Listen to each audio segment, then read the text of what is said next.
Hi, how are you? Nice to see you. I'm Reza Hazare, as you know. I don't know if some of you know me, but my name is Reza Hazare. I'm from Afghanistan. I'm an artist, and it's about 7 years I'm living here in Baku. I'm living and working as a visual artist. I studied in Art Academy of Baku, and well, I would like to talk a little bit about my artist process, if this light allow me. I would like to talk a little bit about my artistic process and how I discovered my passion through art.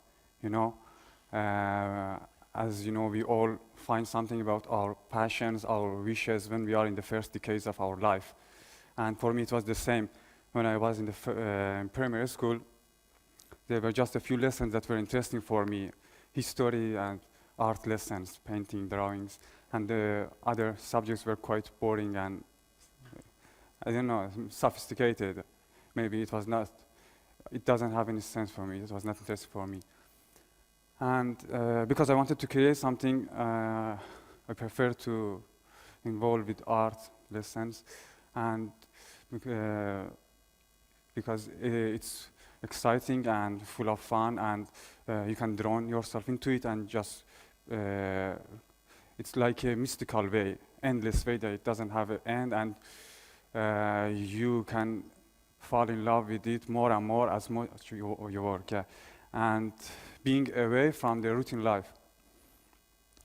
So I continued, and as time passed, I became more confident about this mystical way, and I just say to myself, this is the only way that I want to continue for the rest of my life. And sorry. Now I would like to talk a little bit about the main topic. You know, as a person who lived in Baku for 7 years, now I can talk also about the psychology of this society and the art situation. And I don't want to compliment from myself, but I had a lot of problems. I had a lot of difficulties, especially in the case of art. And I experienced very bad days, good days here. And now I want to talk about the main topic, the necessity of art in our daily life. Well, as you know, we all have some kind of art in our daily life, in everyday life, and if we look deep around ourselves, we will see that we have, for example, in our home, maybe we have painting or photography or sculpture or something, and we must pay attention how much they affect on our psyche. And I think there must be, we must care about it, we must think about it. The things that I notified is that people are living like that they don't need art. We are producing artworks, but when we make an exhibition, we have just a specific group of people who are our audience. And the result will be that some artists become demotivated, and some artists become commercials, and we wouldn't see the pure art, which is important for each society. People put their time for everything except going to art events and participating in those things. And we are just making exhibition for ourselves. Me for my other friend, an artist friend, other artists for me, and we have just monologue. And when people are participating,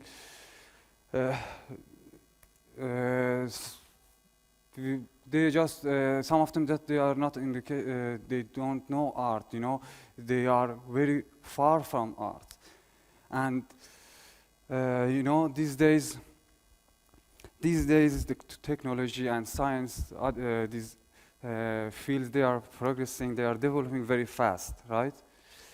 And it's the same in art also. Something that I really want to say today is that we must change our definition about art. Art is not a beautiful lady in the painting, you know. Not every beauty thing is not art.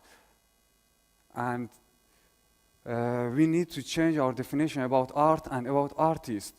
For example, some people, they don't allow their children to study art because the art doesn't have any money or something. And if you study art, you will be poor and without money. But we should change this definition. This is some wrong thoughts that we have learned in our childhood or in our educational process. Because if you go in this way, exactly true, correct, you will find your career. Especially these days, we have artists in the world that they are multimillionaire.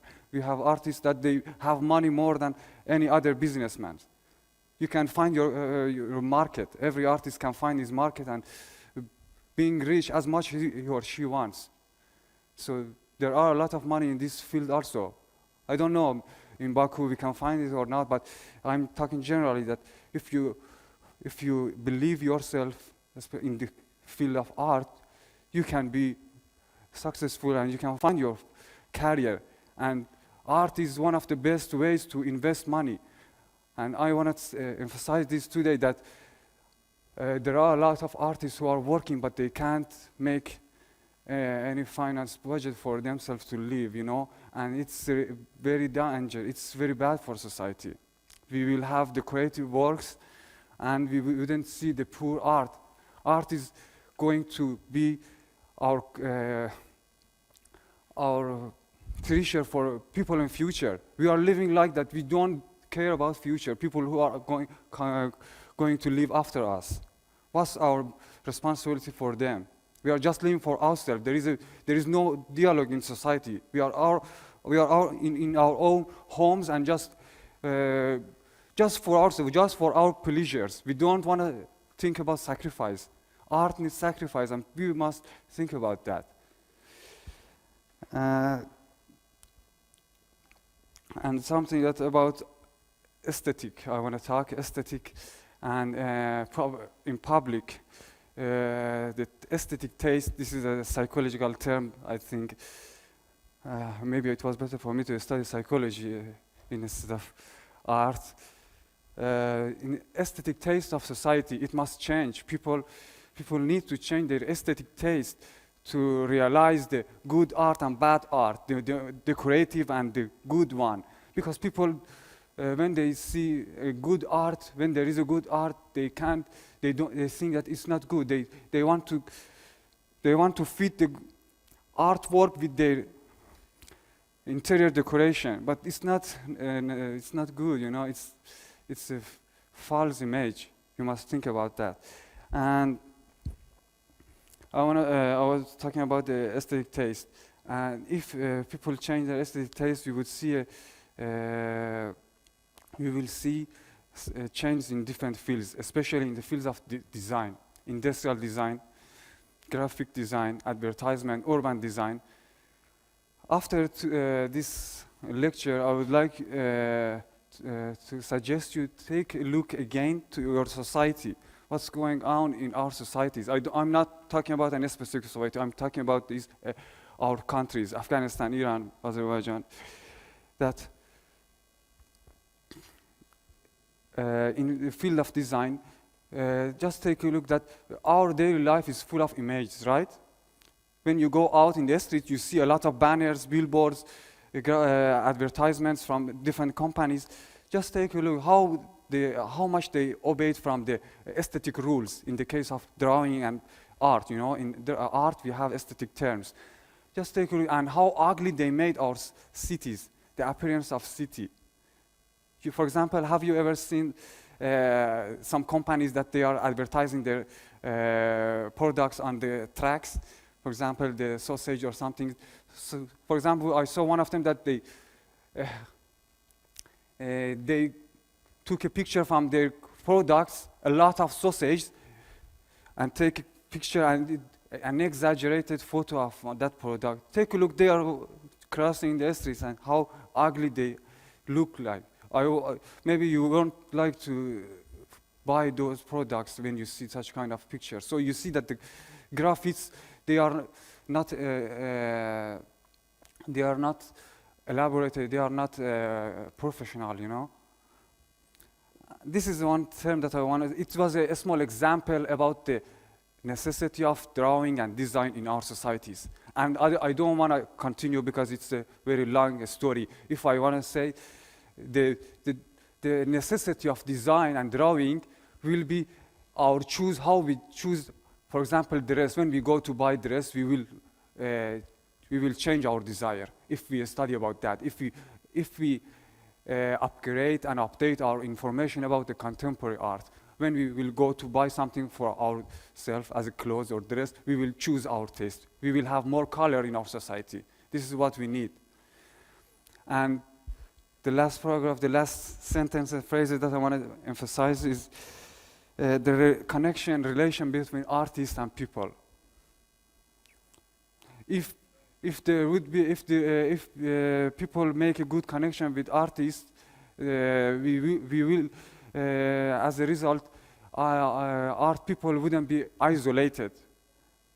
Art people wouldn't be isolated, and we will see more progressive in our society.